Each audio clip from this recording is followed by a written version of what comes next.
Bom dia, meus queridos. Eu me chamo Conceição, tenho 78 anos e hoje vou compartilhar com vocês uma história que guardei no fundo do meu coração por muitos anos. Antes de começar, gostaria de pedir para vocês curtirem este vídeo e se inscreverem no canal.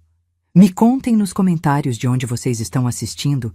Adoro saber que minha história está alcançando lugares diferentes. Era 1965. Eu tinha apenas 23 anos e já estava casada há 4 anos com Antônio, meu primeiro e único namorado da juventude. Nós morávamos em uma pequena cidade do interior de Minas Gerais, onde todos se conheciam. Minha casa era simples, mas muito bem cuidada.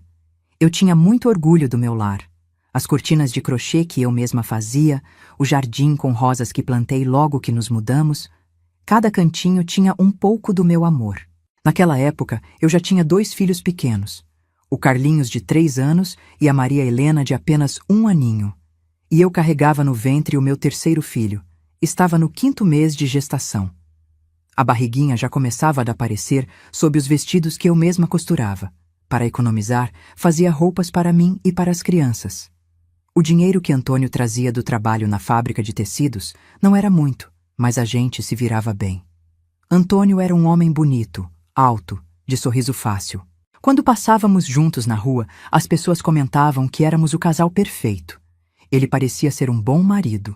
Voltava para casa todos os dias no mesmo horário, trazia pequenos presentes para as crianças de vez em quando e nos finais de semana levava a família para passear na praça. Tudo parecia ser como deveria ser em um casamento nos anos 60. O homem trabalhava fora, a mulher cuidava da casa e dos filhos. Nunca desconfiei de nada. Talvez por ingenuidade, talvez por confiar demais. Minha mãe sempre dizia que uma boa esposa não questiona o marido, apenas cuida para que ele encontre o lar em ordem quando retornar do trabalho. E era isso que eu fazia, dia após dia, acreditando estar construindo uma vida feliz. Até aquela tarde de terça-feira, 17 de agosto de 1965. Nunca vou esquecer essa data. Chovia muito, uma daquelas chuvas de inverno que parecem não ter fim. As crianças dormiam depois do almoço e eu aproveitava para costurar um vestidinho novo para Maria Helena. A casa estava silenciosa, apenas o barulho da chuva batendo na janela e o rádio baixinho tocando Roberto Carlos. Foi quando ouvi as batidas na porta. Era o carteiro, todo molhado pela chuva, trazendo algumas correspondências. Entre elas, havia um envelope cor-de-rosa, perfumado, endereçado ao Antônio. Aquilo me chamou a atenção imediatamente. Quem mandaria uma carta assim para o meu marido? Deixei o envelope sobre a mesa da cozinha e continuei meus afazeres. Mas aquele cheiro de perfume barato impregnava a sala, como se me provocasse. A cada minuto que passava, mais inquieta eu ficava. Nunca tinha aberto correspondências do meu marido antes, mas algo dentro de mim dizia que aquela carta não era comum. Depois de muito hesitar, com as mãos trêmulas, abri o envelope. Dentro havia uma carta escrita com letras redondas, claramente de uma mulher. Comecei a ler e senti como se o chão desaparecesse sob meus pés. Meu querido Antônio, os dias longe de você parecem uma eternidade. Mal posso esperar para nosso encontro no próximo final de semana. Tenho tantas saudades dos seus beijos, dos seus abraços. A carta continuava com declarações de amor e detalhes íntimos que me fizeram perceber que aquilo não era um caso passageiro. A mulher, que assinava como Marlene, mencionava planos para o futuro. Falava sobre como seria quando eles pudessem ficar juntos definitivamente. Havia mais. Ela escrevia: "Quando você vai contar para ela? Já se passaram 2 anos desde que começamos e você sempre diz que vai deixá-la, mas nunca faz nada. Estou cansada de ser seu segredo." 2 anos. Por 2 anos inteiros, enquanto eu lavava suas roupas, cozinhava suas refeições, carregava seus filhos, Antônio vivia uma outra vida com essa mulher. A carta caiu das minhas mãos enquanto lágrimas escorriam pelo meu rosto. Minhas pernas fraquejaram e tive que me sentar.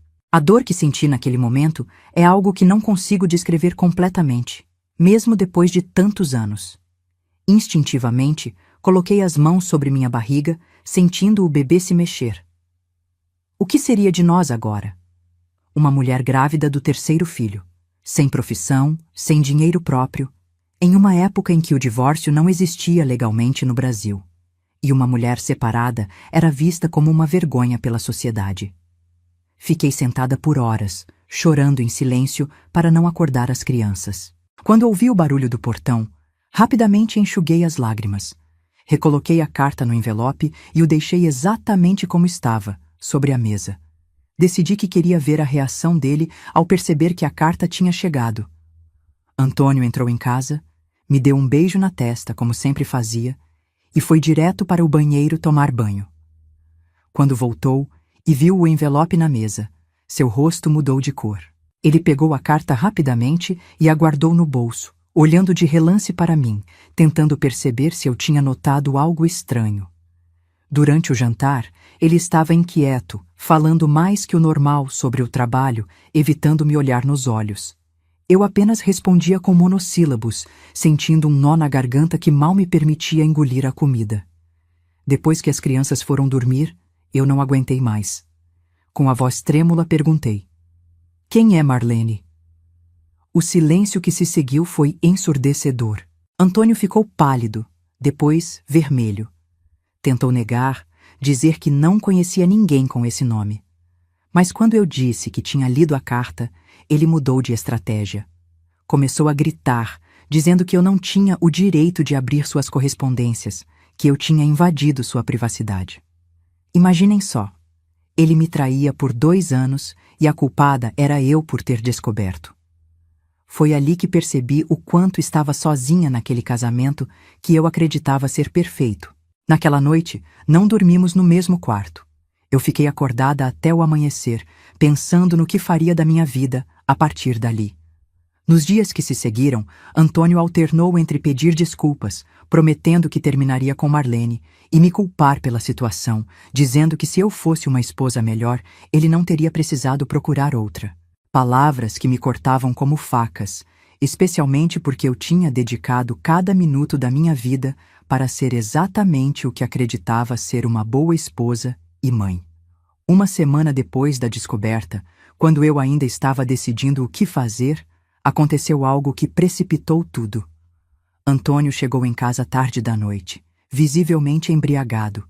Começou a jogar coisas no chão, quebrando os poucos objetos de valor que tínhamos. Quando tentei acalmá-lo, pensando nas crianças que dormiam, ele me empurrou com força contra a parede.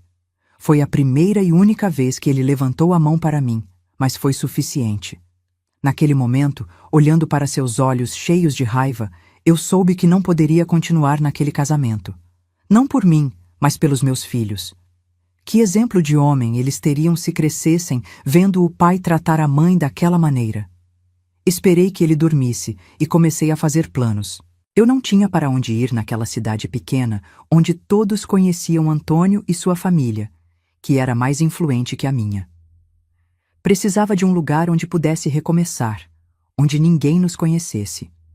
Minha irmã mais velha, Aparecida, morava em São Paulo. Não tínhamos muito contato, apenas cartões de Natal e algumas cartas esporádicas, mas era minha única esperança. Na manhã seguinte, enquanto Antônio estava no trabalho, fui até o posto telefônico da cidade e liguei para ela. Com a voz embargada pelo choro, contei tudo. Aparecida não hesitou nem por um momento. "Venha para cá, Conceição. Minha casa é pequena, mas tem espaço para você e as crianças. Ninguém vai julgá-la aqui." Aquelas palavras foram como um bálsamo para minha alma ferida. Sabia que a decisão que estava prestes a tomar mudaria completamente o rumo da minha vida e a de meus filhos. Mas também sabia que ficar seria aceitar uma vida de humilhações e mentiras. Agora, olhando para trás, vejo que aquela carta perfumada que chegou em um dia chuvoso foi o início da mulher forte que me tornei. Foi doloroso, sim, mas foi também libertador. E essa história de dor e superação ainda está apenas começando. Depois daquela ligação para minha irmã Aparecida, eu sabia que precisava agir rápido. Tinha apenas 3 dias até que Antônio recebesse seu pagamento na sexta-feira. Era quando ele sempre bebia mais e voltava tarde para casa. Seria minha única oportunidade. Nesses 3 dias, vivi uma vida dupla que nunca imaginei ser capaz. De manhã, preparava o café como sempre, sorria quando necessário, fingia que tudo estava bem. Antônio parecia aliviado com meu comportamento, acreditando que a tempestade havia passado, que eu tinha aceitado meu lugar como esposa submissa, que fecha os olhos para as indiscrições do marido. Mal sabia ele que cada minuto daquela encenação me fortalecia na minha decisão. Enquanto ele estava no trabalho, eu separava nossas poucas roupas, documentos importantes, as pequenas lembranças que não poderia deixar para trás, a mecha de cabelo do primeiro corte do Carlinhos, o sapatinho de crochê que minha mãe fez para Maria Helena. Escondia tudo embaixo do colchão das crianças, onde sabia que Antônio nunca olharia. Vendi discretamente minha aliança de casamento na única joalheria da cidade. O dono, seu Joaquim, me olhou com um misto de curiosidade e pena, mas não fez perguntas. Recebi muito menos do que valia, mas naquele momento, cada centavo era precioso. Com esse dinheiro, comprei 3 passagens de ônibus para São Paulo e guardei o restante para os primeiros dias na capital. O mais difícil foi esconder meus planos das crianças. Carlinhos, com seus 3 anos, já entendia muita coisa. Na noite anterior à nossa partida, enquanto o colocava para dormir, ele me perguntou: "Mamãe, por que a senhora está triste?" Engoli o nó na garganta e respondi que estava apenas cansada. Beijei sua testa, sabendo que na próxima noite estaríamos em um mundo completamente diferente. Quando chegou sexta-feira, meu coração batia tão forte que parecia que ia sair pela boca. Preparei um almoço caprichado para Antônio, como se quisesse me redimir dos dias tensos. Ele sorriu satisfeito, me deu um beijo antes de sair e disse que voltaria mais tarde, pois ia tomar uma com os amigos depois do trabalho. Era exatamente o que eu esperava. Assim que ele fechou o portão, comecei a agir. Tirei as malas improvisadas de seu esconderijo, arrumei as crianças com suas melhores roupas, dizendo que iríamos visitar uma tia que eles não conheciam. Maria Helena, ainda bebê, não entendia nada, mas Carlinhos estava animado com a ideia de andar de ônibus pela primeira vez. Olhei para aquela casa uma última vez antes de sair. A casinha que eu tinha transformado em lar com tanto carinho, os móveis que tínhamos comprado com tanto sacrifício, o jardim que eu cuidava todos os dias. Tudo ficaria para trás. Por um breve momento, hesitei. Mas então senti o bebê mexer na minha barriga e lembrei do empurrão, do olhar de desprezo no rosto de Antônio. Não havia volta. Saímos discretamente pelo quintal dos fundos para evitar os olhares curiosos dos vizinhos. Peguei um táxi até a rodoviária, usando parte do dinheiro que tinha guardado. O motorista, um senhor de idade que não reconheci, não fez perguntas sobre uma mulher grávida com 2 crianças pequenas, carregando malas às 3 da tarde de uma sexta-feira. Talvez ele tenha visto o medo nos meus olhos e entendido que há momentos em que o silêncio é a maior gentileza. Na rodoviária, comprei as passagens para o ônibus das 16h30. Tínhamos quase 1 hora de espera, 1 hora em que me senti exposta e vulnerável. E se Antônio descobrisse? E se alguém nos visse e contasse para ele? Cada vez que alguém entrava na rodoviária, meu coração disparava. Sentei num canto afastado, com as crianças ao meu lado, e tirei da bolsa o último pedaço de bolo que tinha trazido para distraí-los. Carlinhos comeu animado, enquanto eu mal conseguia engolir de tão seca que estava minha garganta. Quando finalmente anunciaram nosso ônibus, senti um alívio momentâneo. Acomodei as crianças nos bancos do fundo, coloquei nossas bagagens no compartimento superior e me sentei, exausta, física e emocionalmente. Só quando o ônibus começou a se movimentar, deixando para trás aquela cidade que tinha sido meu mundo por tantos anos, permiti que algumas lágrimas escorressem silenciosamente pelo meu rosto.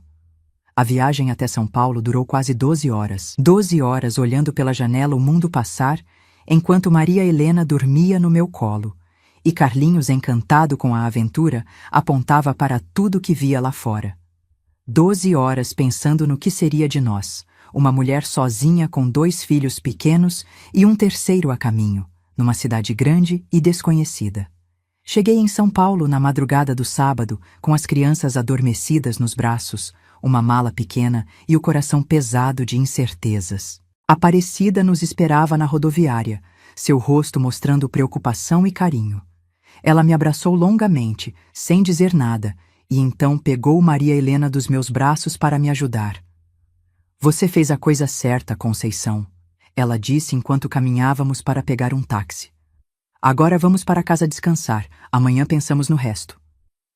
A casa da minha irmã era um pequeno sobrado no bairro do Brás, área movimentada e barulhenta, completamente diferente da cidadezinha tranquila de onde eu vinha. O quarto que ela tinha preparado para nós era minúsculo, mas limpo e acolhedor. Um colchão no chão para mim e Carlinhos, um berço improvisado com caixotes para Maria Helena. Não era muito, mas naquela noite me pareceu um palácio. Nos primeiros dias, vivia em um estado de alerta constante. Cada vez que batiam na porta, imaginava que era Antônio que tinha nos encontrado. Cada vez que o telefone tocava, meu coração disparava. Aparecida tentava me acalmar, dizendo que ele nunca nos encontraria naquela cidade imensa. Uma semana depois da nossa chegada, recebi uma ligação na casa da minha irmã. Era a mãe de Antônio, Dona Eurídice. Com voz fria, ela me informou que Antônio tinha registrado uma queixa na delegacia, acusando-me de sequestrar as crianças. Disse que ele estava destroçado e que eu deveria voltar imediatamente. Se você não voltar por bem, ele vai te buscar, ameaçou ela. E você sabe como ele fica quando bebe. Aquelas palavras me gelaram o sangue. Por um momento pensei em ceder, em voltar para aquela vida de aparências e humilhações. Mas então olhei para Carlinhos brincando no pequeno quintal dos fundos, para Maria Helena dormindo pacificamente, e toquei minha barriga já visível. Não voltaria. Dona Eurídice, respondi com uma firmeza que nem eu sabia que tinha. Diga ao seu filho que não tiramos férias. Não estamos passeando. Nós fomos embora. E se ele tentar nos buscar, terei muito a dizer na delegacia sobre o motivo da minha partida. Desliguei o telefone com as mãos trêmulas, mas o coração decidido.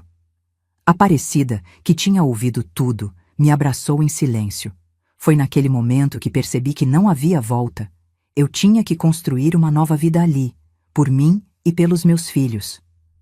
Os dias se transformaram em semanas, e as semanas em meses. Minha barriga crescia, junto com minha preocupação sobre como sustentaria 3 crianças sozinha. Aparecida trabalhava em uma fábrica de tecidos, ganhava pouco e já nos ajudava demais, permitindo que morássemos com ela. Foi ela quem me deu a ideia de usar meu talento com a costura para ganhar algum dinheiro. Começou a trazer retalhos da fábrica onde trabalhava, tecidos que seriam descartados por terem pequenos defeitos. Com minha máquina de costura, única lembrança material que trouxe da minha vida anterior, comecei a fazer pequenos concertos para as vizinhas. No início, era apenas um remendo aqui, uma barra ali, trabalhos pequenos que mal pagavam o leite das crianças. Mas aos poucos, minha reputação como costureira habilidosa começou a se espalhar pelo bairro. Logo estava fazendo mais do que simples concertos. Comecei a criar roupas infantis com os retalhos coloridos, vestidos para as moças da vizinhança, cortinas para as casas ao redor. Em outubro de 1965, quando minha barriga já estava enorme, veio a primeira grande encomenda. Vestidos para as 3 filhas de Dona Helena, esposa do dono da padaria, para a festa de Natal. Trabalhei dia e noite naqueles vestidos, fazendo cada babado, cada detalhe com o máximo de perfeição que conseguia. Quando entreguei as peças, Dona Helena ficou tão encantada que me pagou o dobro do combinado. Isso é para você comprar o que precisa para o bebê, ela disse, olhando para minha barriga. E quero que faça mais roupas para minhas meninas depois que se recuperar do parto. Aquele dinheiro extra foi uma bênção. Pude comprar fraldas, roupinhas e até um berço de verdade para o bebê que estava para chegar. Mais importante, pude começar a sonhar com a possibilidade de um dia ter nosso próprio cantinho, por mais modesto que fosse. No dia 12 de novembro de 1965, após um trabalho de parto longo e difícil, nasceu meu terceiro filho, um menino forte e saudável, que chamei de José, em homenagem ao meu pai que já havia partido. Olhando para aquele rostinho tão inocente, prometi a mim mesma que ele nunca saberia das circunstâncias dolorosas que envolveram sua gestação. Para ele e para todos que perguntassem, seu pai tinha falecido antes de seu nascimento. Uma mentira piedosa que me parecia melhor do que a verdade amarga. As primeiras semanas após o parto foram um verdadeiro teste de resistência. 3 crianças pequenas dependendo de mim, noites sem dormir, o corpo ainda se recuperando e a necessidade urgente de voltar a trabalhar para garantir nosso sustento. Não sei como teria sobrevivido sem a ajuda de Aparecida e das vizinhas que se revezavam para cuidar das crianças enquanto eu costurava. Foi nesse período, entre fraldas e mamadeiras, entre pontos e alinhavos, que comecei a redescobrir quem era Conceição, além de esposa e mãe. Descobri uma força dentro de mim que não sabia que existia, uma determinação feroz de não apenas sobreviver, mas de construir algo melhor para meus filhos. E foi assim, com uma máquina de costura e a coragem nascida do desespero, que começou minha jornada de reconstrução. Uma jornada que ainda guardava muitas surpresas, algumas dolorosas, outras inesperadamente doces. Os anos que se seguiram à chegada do pequeno José foram de muito trabalho e sacrifício, mas também de pequenas vitórias que me faziam seguir em frente. O ano de 1966 começou com uma bênção disfarçada de desafio. Aparecida me contou que seu noivo tinha finalmente conseguido juntar dinheiro para comprarem uma casa maior, nos arredores de São Paulo, e que se casariam em março.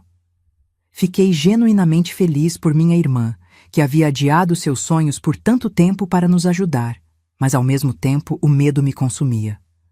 Onde iríamos morar? Foi Dona Helena, a senhora da padaria que se tornara minha cliente fiel, quem nos ofereceu uma solução. Ela tinha um pequeno cômodo nos fundos da padaria que estava vazio. Não é grande coisa, disse ela, mas tem um banheiro e você pode usar como moradia e ateliê. O aluguel era simbólico, algo que eu poderia pagar com meu trabalho de costura. E o melhor, ficava bem perto da escolinha onde Carlinhos já estava matriculado. Mudamos para nosso primeiro lar independente em fevereiro de 1966. Era realmente um espaço minúsculo, um cômodo único com um banheiro pequeno. Durante o dia, servia como meu ateliê de costura. À noite, transformava-se em nosso quarto. Mas era nosso. Pela primeira vez, desde que saí correndo da casa de Antônio, senti que tinha algum controle sobre nossa vida. Organizei o espaço de forma que minha máquina de costura e mesa de trabalho ficassem em um canto. No outro, coloquei o berço de José e um colchão para as 2 crianças maiores. Eu mesma dormia em um colchonete fino que guardava enrolado durante o dia. As roupas ficavam em caixas de papelão empilhadas, cuidadosamente forradas com tecido para parecerem mais bonitas. Não tínhamos muito, mas mantinha tudo impecavelmente limpo e organizado. O trabalho começou a aumentar de forma constante. Além das roupas infantis que eu já fazia, comecei a receber encomendas de vestidos de festa para as senhoras do bairro. Meus preços eram mais baixos que os das lojas do centro, e eu caprichava em cada detalhe. Lembro-me de passar noites inteiras bordando pérolas em um vestido de noiva, os dedos doloridos, os olhos ardendo de sono, mas o coração cheio de orgulho pelo trabalho bem feito. As crianças cresciam rápido. Carlinhos já estava com 4 anos e adorava desenhar. Muitas vezes, usava seus desenhos infantis como inspiração para aplicações nas roupinhas que eu fazia. Maria Helena, com seus 2 aninhos, era uma menina doce que gostava de ficar ao meu lado enquanto eu costurava, brincando com retalhos coloridos. E José, meu caçulinha, um bebê tranquilo que parecia entender que a mãe precisava trabalhar. Em meados de 1967, recebi uma encomenda que mudaria o rumo da nossa história. Dona Clélia, esposa de um comerciante bem-sucedido, queria um vestido especial para o aniversário de 15 anos da filha. Era um trabalho grande e importante, que me pagaria o suficiente para finalmente comprar uma geladeira. Luxo que ainda não tínhamos. Trabalhei naquele vestido com toda a dedicação, usando um tecido de cetim cor-de-rosa que ela mesma trouxe de uma viagem ao Rio de Janeiro. O modelo era complicado, com muitos babados e pérolas, inspirado em uma revista francesa que ela me mostrou. Passei quase um mês inteiro trabalhando nele, fazendo provas, ajustando cada detalhe. Quando finalmente entreguei o vestido, Dona Clélia ficou tão satisfeita que me convidou para a festa, para ver sua filha usando minha criação. Hesitei. Não tinha roupa adequada para um evento tão elegante. E quem cuidaria das crianças? Mas ela insistiu, dizendo que seria uma ótima oportunidade para conhecer pessoas que poderiam se tornar clientes. Pedi à Aparecida que ficasse com as crianças naquela noite e usei um vestido simples que fiz para mim mesma, em um tecido azul marinho discreto. Cheguei à festa me sentindo deslocada, uma costureira humilde entre pessoas da alta sociedade paulistana. Mas quando a aniversariante entrou no salão usando meu vestido, os murmúrios de admiração me encheram de orgulho. Durante a festa, fui apresentada a várias senhoras elegantes que perguntaram quem tinha feito o lindo vestido da aniversariante. Dona Clélia, generosamente, me apresentava como a melhor costureira de São Paulo. Exagero, claro, mas naquela noite distribuí todos os cartõezinhos simples que tinha mandado imprimir com meu nome e endereço. Na semana seguinte, começaram a chegar as primeiras clientes daquele círculo social mais elevado. Senhoras que nunca teriam descido até o Brás para encomendar um vestido, mas que o faziam após ver meu trabalho. Com elas vieram pedidos mais sofisticados e melhor pagos, e também a necessidade de me adaptar a um novo tipo de clientela mais exigente. Uma dessas novas clientes, Dona Vitória, esposa de um médico renomado, fez uma observação que mudaria meus planos. Conceição, seu trabalho é excelente, mas este lugar... Ela olhou ao redor do pequeno cômodo, onde minhas crianças brincavam enquanto eu tirava suas medidas. Não combina com a qualidade do que você faz. Você deveria ter um ateliê de verdade. Suas palavras plantaram uma semente na minha cabeça. Um ateliê de verdade. Um lugar só para trabalhar, separado da nossa moradia. Parecia um sonho impossível naquele momento, mas comecei a guardar cada centavo que podia, além do necessário para nosso sustento. No início de 1968, já tinha uma pequena reserva guardada. Foi quando soube que uma lojinha no mesmo quarteirão da padaria estava para fechar. O dono, um sapateiro idoso, estava se aposentando. O espaço era pequeno, mas perfeito para um ateliê, com uma vitrine voltada para a rua. Juntei toda a minha coragem e fui conversar com seu Armando, o sapateiro. Expliquei minha situação, mostrei algumas das minhas criações e propus alugar o espaço. O valor que ele pediu inicialmente estava além das minhas possibilidades, mas após muita conversa, chegamos a um acordo. Eu pagaria um valor menor nos primeiros meses, aumentando gradualmente à medida que o negócio crescesse. Em março de 1968, inaugurei o Ateliê Conceição, meu primeiro espaço comercial próprio. Investi quase todas as minhas economias em uma placa bonita para a fachada, em manequins para a vitrine e em uma máquina de costura industrial usada que comprei de uma fábrica que estava fechando. Mantive nosso pequeno quartinho atrás da padaria como moradia. Agora um pouco mais espaçoso, sem a mesa de trabalho e os tecidos. A abertura do ateliê coincidiu com um período de mudanças importantes no país. A moda estava se transformando rapidamente. As saias encurtavam, as cores ficavam mais vivas, os jovens buscavam estilos diferentes dos tradicionais. Precisei me adaptar, estudar as novas tendências nas revistas que conseguia emprestadas das clientes, aprender técnicas diferentes. Carlinhos já estava com 6 anos e frequentava a escola em período integral, graças a uma bolsa que consegui através da recomendação de Dona Clélia, que conhecia a diretora. Maria Helena, com 4 anos, ficava em uma creche mantida pela igreja local durante a tarde. E José, meu caçulinha de 2 anos, passava as manhãs comigo no ateliê, encantando as clientes com seu sorriso doce e as tardes na creche com a irmã. A rotina era extenuante. Acordava às 5 da manhã para preparar o café e deixar o almoço das crianças pronto. Levava-os para a escola e creche, abria o ateliê às 8, trabalhava até às 6, buscava as crianças, preparava o jantar, ajudava com as lições de casa, colocava todos para dormir e ainda costurava por mais algumas horas antes de finalmente descansar. Aos domingos, O único dia em que o ateliê não abria, dedicava-me exclusivamente às crianças. Levava-os ao parque, à missa, preparava um almoço especial. Eram momentos preciosos em que tentava compensar todas as horas de ausência durante a semana. Foi numa dessas tardes de domingo, em meados de 1969, que recebi uma visita inesperada.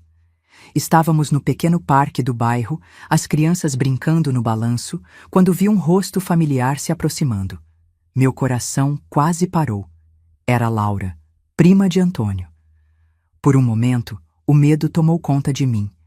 Seriam 4 anos desde minha fuga, e nunca mais tinha tido notícias diretas da família dele, apenas telefonemas esporádicos de sua mãe nos primeiros meses, que eventualmente cessaram. Será que Antônio tinha me encontrado? Será que vinha para tirar as crianças de mim? Laura se aproximou cautelosamente, vendo meu semblante pálido. Não se preocupe, Conceição, disse ela. Não vim amando de ninguém. Estou morando em São Paulo há 2 anos e te vi por acaso na feira semana passada. Não tive coragem de me aproximar, mas não consegui parar de pensar em você e nas crianças. Hesitante, convidei-a para um café em uma padaria próxima, mantendo as crianças por perto. Foi ali, entre xícaras de café e olhares vigilantes para os pequenos que brincavam, que fiquei sabendo das novidades da minha antiga vida. Antônio tinha se casado novamente, com Marlene, a mulher da carta. Viviam na mesma casa que um dia foi nosso lar, agora com um filho deles. Segundo Laura, ele raramente falava de mim ou das crianças, como se tivéssemos sido apagados de sua vida. Sua mãe, Dona Eurídice, por outro lado, ainda guardava ressentimento, falando ocasionalmente que eu tinha roubado seus netos. Eles nunca te procuraram de verdade, disse Laura, respondendo à pergunta que eu não tinha coragem de fazer. Antônio fez aquela queixa inicial na delegacia, mas nunca seguiu adiante. Acho que no fundo foi um alívio para ele. Podia ficar com Marlene sem o peso da culpa. Aquelas palavras provocaram em mim um turbilhão de emoções contraditórias. Alívio por saber que não precisava mais temer ser encontrada. Raiva pela facilidade com que Antônio havia nos substituído. E uma ponta de tristeza ao pensar que meus filhos cresciam sem um pai, enquanto ele criava outro filho com a mulher pela qual nos abandonou. E você, Conceição? Perguntou Laura, olhando ao redor. Como tem sido sua vida? Parece que se virou bem. Contei-lhe brevemente sobre nossa trajetória, o trabalho duro, as dificuldades, mas também as pequenas vitórias. Falei do ateliê, das crianças na escola, dos planos para o futuro. Enquanto falava, percebi o quanto havíamos percorrido desde aquele dia chuvoso em que abri a carta perfumada. Laura ouviu tudo com uma admiração crescente no olhar. Quando terminei, ela disse algo que ficaria para sempre gravado em minha memória. Sabe, Conceição, Antônio pode ter te abandonado, mas foi ele quem perdeu nessa história. Ele perdeu uma mulher de verdade. Naquela noite, depois de colocar as crianças para dormir, sentei-me na pequena varanda do nosso quartinho e chorei. Não eram lágrimas de tristeza ou raiva, mas de uma estranha libertação, como se o último fio que me prendia ao passado tivesse sido finalmente cortado. Ali, sob o céu estrelado de São Paulo, prometi a mim mesma que a partir daquele momento olharia apenas para frente. E foi nessa mesma noite que tomei uma decisão importante. Era hora de procurar uma casa de verdade para nós. As crianças estavam crescendo, precisavam de mais espaço, de um lugar que pudessem chamar de lar. O ateliê estava indo bem, tinha algum dinheiro guardado e pela primeira vez acreditava realmente que poderia fazer isso acontecer. A busca por nossa casa começaria na semana seguinte, marcando o início de mais um capítulo da nossa jornada de reconstrução. Uma jornada que, apesar de todas as dificuldades, estava me ensinando que a verdadeira força não está em nunca cair, mas em sempre encontrar uma maneira de se levantar. A busca por nossa casa própria começou como um sonho tímido que eu mal ousava acreditar que seria possível. No final de 1969, com o dinheiro que tinha conseguido economizar do ateliê, comecei a procurar um lugar que pudéssemos chamar verdadeiramente de nosso. Não seria fácil. Uma mulher sozinha comprando um imóvel era algo incomum naquela época, e muitos proprietários hesitavam em negociar diretamente comigo, sempre perguntando sobre o marido. Lembro-me perfeitamente de um corretor me olhando de cima a baixo quando mencionei que estava procurando uma casa para comprar, não para alugar. A senhora tem certeza? Talvez seja melhor consultar seu esposo primeiro. Ele disse com um sorriso condescendente. Respirei fundo e respondi. Sou viúva e costureira. Tenho meu próprio negócio e posso mostrar comprovantes da minha renda. Se não quiser me atender, procurarei outro profissional. A expressão no rosto dele foi impagável, um misto de surpresa e constrangimento que hoje me faz sorrir ao lembrar. Após meses de busca, encontrei uma pequena casa na Vila Mariana, um bairro mais afastado do centro, mas bem servido de ônibus e com boas escolas públicas por perto. A casa estava precisando de reformas, o que explicava o preço mais acessível. Tinha 2 quartos pequenos, sala, cozinha, um banheiro e um quintal modesto, onde já imaginava as crianças brincando e eu plantando algumas flores. O proprietário anterior era um senhor idoso que tinha se mudado para o interior para viver com o filho. Quando ele soube da minha história, contei apenas que era viúva, criando 3 filhos sozinha, a mentira piedosa que havia se tornado minha verdade oficial, aceitou receber o pagamento em parcelas maiores que o habitual. Também fui criado apenas por minha mãe, ele disse. Sei como é difícil. Assinamos os papéis em março de 1970. Nunca esquecerei o momento em que recebi as chaves da nossa casa. As crianças saltitavam ao meu redor, animadas com a mudança, enquanto eu segurava aquele pequeno pedaço de metal que representava tanto. Naquele instante, senti uma emoção tão grande que me faltou o ar. Ali estava eu, Conceição, que 5 anos antes havia fugido de madrugada com poucos pertences, e um bebê na barriga, agora proprietária da nossa própria casa. A mudança foi um momento de grande alegria, misturada com o cansaço das 1000 providências a tomar. Nossos poucos móveis cabiam em uma única carroça. O resto precisaríamos adquirir aos poucos. As primeiras semanas dormimos em colchões no chão, comemos sentados em caixotes, improvisamos cortinas com tecidos do ateliê. Mas não importava, era nosso lar. Carlinhos, já com 8 anos, tinha seu próprio espacinho pela primeira vez na vida e decorou a parede com desenhos que fazia na escola. Maria Helena e José dividiam o outro quarto, cheio dos brinquedos simples que eu conseguia comprar ou fazer para eles. Reservei um canto da sala para uma pequena mesa de costura onde poderia trabalhar à noite, depois que as crianças dormissem, para complementar o que fazia no ateliê. Com o tempo, a casa foi ganhando nossa cara. Plantei rosas no jardim, costurei cortinas coloridas, economizei por meses para comprar nossa primeira geladeira nova. Cada conquista, por menor que fosse, era celebrada como uma grande vitória, porque realmente era. O ateliê continuava prosperando. Em 1971, consegui contratar uma ajudante, Neide, uma moça jovem com talento para a costura que havia perdido o emprego em uma fábrica que fechou. Ensinei-lhe tudo o que sabia, e ela trouxe uma energia nova para o trabalho.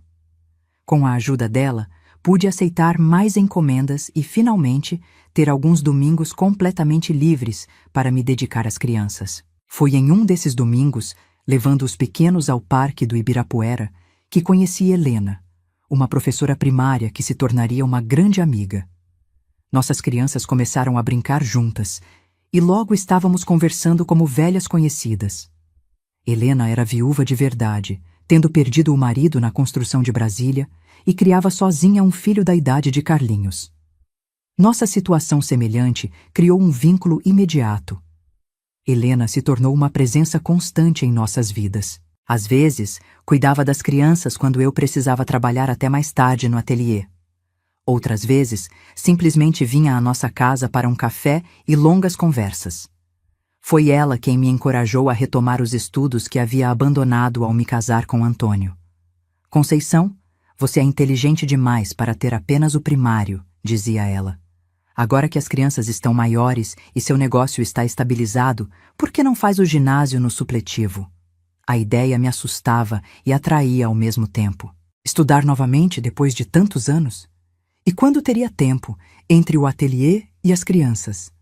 Mas Helena insistiu tanto que acabei cedendo.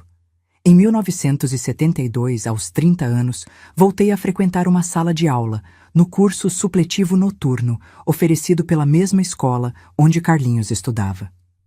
As primeiras semanas foram terríveis.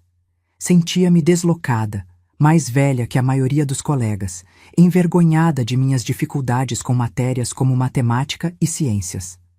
Várias vezes pensei em desistir. Numa dessas noites de quase desistência, cheguei em casa exausta após um teste particularmente difícil para encontrar Carlinhos acordado, esperando por mim. "Mamãe, a senhora vai conseguir", disse ele, mostrando-me um desenho que tinha feito. Uma mulher com um chapéu de formatura. Fiz para a senhora colocar na geladeira e lembrar todos os dias. Como dizer não àqueles olhinhos cheios de orgulho e confiança? Continuei estudando, muitas vezes até altas horas da noite, depois de colocar as crianças na cama e terminar o trabalho do ateliê que trazia para casa. Foi um período exaustivo, mas também revigorante. Redescobri o prazer de aprender, de expandir meus horizontes para além do mundo da costura. Em dezembro de 1973, recebi meu diploma do ginásio. A cerimônia foi simples, mas para mim significava o mundo. Carlinhos, Maria Helena e José estavam sentados na primeira fila, aplaudindo entusiasticamente quando fui chamada para receber o certificado. Naquele momento, olhando para seus rostos orgulhosos, soube que todo o sacrifício tinha valido a pena. Não apenas pelo diploma em si, mas pelo exemplo que estava dando a eles sobre a importância da educação e da perseverança. O ano de 1974 trouxe novos desafios e oportunidades. O Brasil vivia tempos difíceis, com a repressão da ditadura militar se intensificando. A inflação começou a corroer nosso poder de compra e muitas clientes do ateliê reduziram suas encomendas. Foi preciso reinventar o negócio mais uma vez. Observando o mercado, percebi que havia uma demanda crescente por uniformes escolares bem feitos. As escolas particulares que proliferavam em São Paulo exigiam uniformes cada vez mais elaborados, e muitas mães reclamavam da qualidade do que encontravam nas lojas. Decidi investir nesse nicho. Criei uma pequena coleção de uniformes modelo e fui pessoalmente a várias escolas da região, oferecendo serviços de confecção sob medida. A primeira a aceitar foi justamente a escola onde Helena lecionava. O diretor, impressionado com a qualidade do meu trabalho, assinou um contrato para fornecer uniformes opcionais aos alunos. Os pais poderiam escolher entre comprar nas lojas convencionais ou encomendar comigo. O negócio de uniformes cresceu rapidamente. Logo precisei contratar mais 2 costureiras além de Neide e alugar um espaço maior para o ateliê. Em 1975, já fornecíamos uniformes para 5 escolas diferentes, além de manter a clientela de roupas sob medida. Foi nessa época que Carlinhos, então com 13 anos, começou a mostrar um interesse real pelo negócio.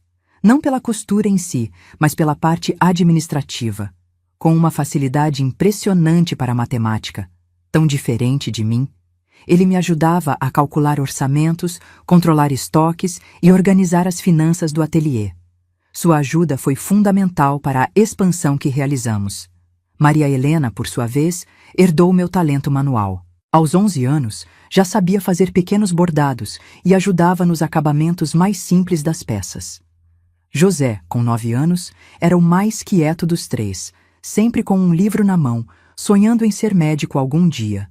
Sonho que eu silenciosamente prometi a mim mesma que faria de tudo para realizar. Nossa vida tinha encontrado um equilíbrio. Não era fácil, nunca foi, mas tínhamos o necessário e um pouco mais. A casa ganhou móveis novos aos poucos, compramos nossa primeira televisão e até consegui economizar para pequenas viagens nas férias escolares, geralmente para visitar Aparecida e sua família no interior. Em 1976, recebi uma notícia que abalou esse equilíbrio conquistado com tanto esforço. Laura, a prima de Antônio que havia me encontrado anos antes, apareceu no ateliê com uma expressão grave. Antônio tinha descoberto onde estávamos. Não por acaso ou por busca ativa, mas porque um conhecido em comum nos viu em um shopping center recém-inaugurado em São Paulo e mencionou casualmente para ele. Ele não disse o que pretende fazer, explicou Laura, mas achei que você deveria saber. Os tempos são outros agora, Conceição. Os meninos já estão grandes e ele pode querer, não sei, conhecê-los talvez. O medo que senti naquele momento foi diferente do terror de anos atrás. Não temia mais pela nossa segurança física ou financeira. Tínhamos construído uma vida estável. O que me apavorava era a possibilidade de Antônio perturbar o equilíbrio emocional das crianças, que cresciam felizes, acreditando na história do pai falecido. Passei noites em claro pensando no que deveria fazer. Contar a verdade aos filhos antes que Antônio aparecesse? Buscar proteção legal? Mudar de cidade novamente? Cada opção parecia trazer seus próprios problemas. Foi Helena quem me ajudou a ver com clareza, durante uma de nossas conversas noturnas, regadas a chá. Conceição, disse ela, segurando minhas mãos trêmulas, você fugiu há 11 anos. Os meninos nem se lembram dele. Você construiu uma vida respeitável, tem um negócio estabelecido, uma casa própria. Se Antônio aparecer agora, o que ele pode fazer? Os tempos mudaram. As leis estão diferentes. Você não é mais aquela jovem assustada, é uma mulher de negócios, uma mãe admirável. Enfrente-o de cabeça erguida se for preciso.